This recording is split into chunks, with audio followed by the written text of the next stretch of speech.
इस उद्देश्य के विषय में। देखिए, हम तो पूर्णिया प्रमंडल के संगठन कार्यक्रम प्रभारी हैं, तो संगठन देखना और कार्यक्रम देखना दोनों हमारा जवाबदेही है। और उस जवाबदेही का निर्वाह करते हुए हम पूर्णिया, कल अररिया में हमने बैठक किया था, उससे पहले कटिहार में बैठक था, और आज किशनगंज हमको जाना है, और आज किशनगंज में पार्टी की बैठक है। 15 तारीख से हमारा एक कार्यक्रम लॉन्च हो रहा है। कार्यक्रम का नाम है ग्राम सांसद सद्भाव की बात।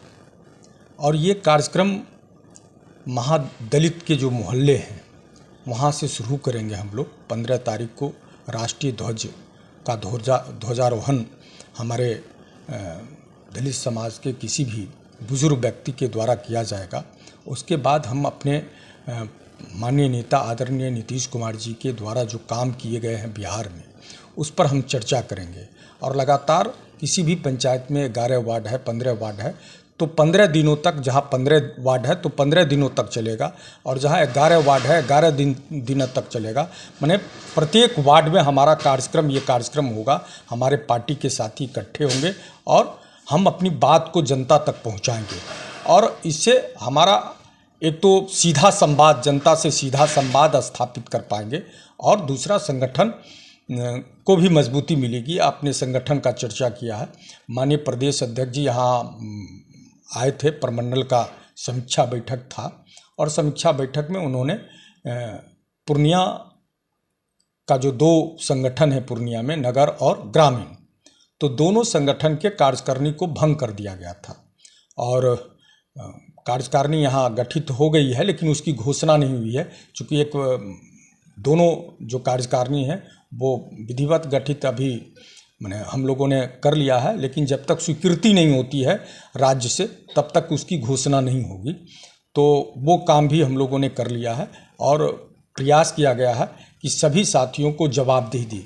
और पहली बार आपको लगेगा कि पूर्णिया नगर में जो 46 वार्ड है ना, 46 वार्ड में हमने वार्ड कमेटी गठित कर लिया है, और जल्द ही इस वार्ड कमेटी का बैठक हम लोग करेंगे। और हम पूरी तरह से, लोग कहता है कि भारतीय जनता पार्टी शहरों की पार्टी है, उसे बता देने का काम करेंगे कि शहर में जनता दल यू किसी से कमज़ोर नहीं है, और काफ़ी जनाधार है नगर में हमारा।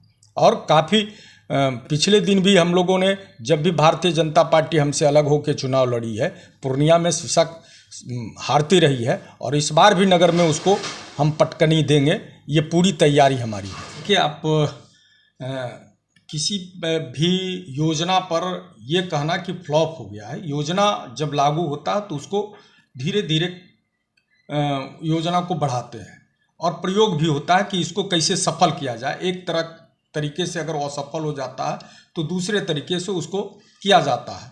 और ये लोकप्रिय योजना है नल जल योजना, और स्वच्छ जल देना सरकार की सबसे प्राथमिकता के आधार पर सरकार चाहती कि हमारे जनता को स्वच्छ जल मिले, और इसीलिए ये योजना बनाई गई थी। एजेंसी के द्वारा इसकी समीक्षा भी सरकार अपने स्तर से हर स्तर पर करती है, और कहीं ना कहीं एजेंसी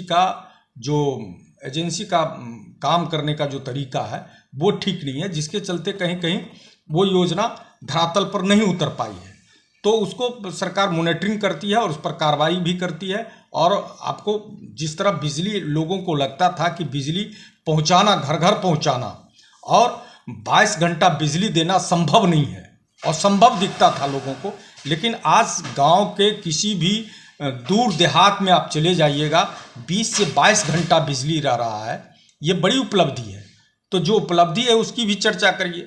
हाँ, सड़क बनेगा तो टूटेगा भी, उसका अवधि है कि 3 साल में फिर उसको रिपेयरिंग करना है। तो जहाँ लगता है डैमेज हुआ है तो फिर उसका विभाग अपने तरीके से वो कर भी रही है। तो कहीं भी, और माननीय मुख्यमंत्री जी जो भी योजना बनाते हैं तो उस योजना का पूरा देख रेख कौन करेगा, उसका रिपेयरिंग कौन करेगा, उस सारे चीज़ों का उस माने योजना के तहत वो व्यवस्था करते हैं। इसलिए पहले तो टेंशन होता था कि अगर टूट गया तो 10 साल तक नहीं बनता था, लोग उसका फिर सुध ही नहीं लेते थे। लेकिन अब कोई योजना बनती है तो उसकी व्यवस्था, उसका मॉनिटरिंग, उसका सारा चीज़ उसमें माने मिला हुआ रहता है, तो समय समय पर वो सब काम होता रहता है, कहीं किसी को दौड़ने की ज़रूरत नहीं होती है। आप देख सकते हैं कि पहले ट्रांसफार्मर कहीं जल जाता था तो कितना जहद उठाते थे लोग चंदा चुटकी करते थे। आज किसी को चंदा चुटकी करना पड़ता है क्या? किसी जनप्रतिनिधि के यहाँ जाना पड़ता है क्या? आज गांव का लोग मोबाइल उठाता है और विभाग के किसी पदाधिकारी को कहता है कि हमारे यहाँ ट्रांसफार्मर जल गया है, घंटा 2 घंटा के बाद ट्रांसफार्मर उसके यहाँ पहुँच जाता है और चार्ज हो के ट्रांसफार्मर चार्ज करने में 2-3 दिन लगता था, अब चार्ज होके ही आता है कि आया, लगाया, कसा और फिर बिजली चालू। तो ये व्यवस्था जो आपको मिला है, इतना बेहतर व्यवस्था आप मैंने बिहार में माननीय मुख्यमंत्री जी ने किया है, उसको आप इसका भी प्रचार प्रसार होना चाहिए कि कितना दुरुस्त काम हो रहा है। ये प्राइवेट हाथों में नहीं गया, बिजली बोर्ड, बिहार बिजली बोर्ड ही उसको नियंत्रित करती है, ठीक है ना, बिहार बिजली बोर्ड नियंत्रित करती है। तो इसको जानिए, और किसी को एजेंसी को अगर देते हैं तो बिहार का बेटा और बेटियां ही उसमें काम कर रहे हैं, उससे रोजगार भी तो मिल रहा है ना। तो इसको आप इस रूप में देखिए कि रोजगार भी मिल रहे हैं। और किसी भी चीज़ों का मकसद क्या होता है कि हम तुरंत सेवा उपलब्ध कराएं। तो तुरंत सेवा उपलब्ध कराने के लिए तो कुछ तो व्यवस्था बनानी पड़ेगी, और उस व्यवस्था में बेहतर व्यवस्था बना है, जनता उस व्यवस्था से खुश है। करनी है प्रतिभागी परीक्षाओं की तैयारी और नहीं मिल रहा है पढ़ाई करने का वातावरण, तो हम देंगे आपको एक अनुकूल वातावरण जहां मिलेगा वाईफाई, एसी, शुद्ध पेयजल, अखबार और नोटबुक की व्यवस्था, सीसीटीवी कैमरे से लैस self study centre, SM digital library near जलसा विवाह भवन, चुनापुर रोड, पूर्णिया।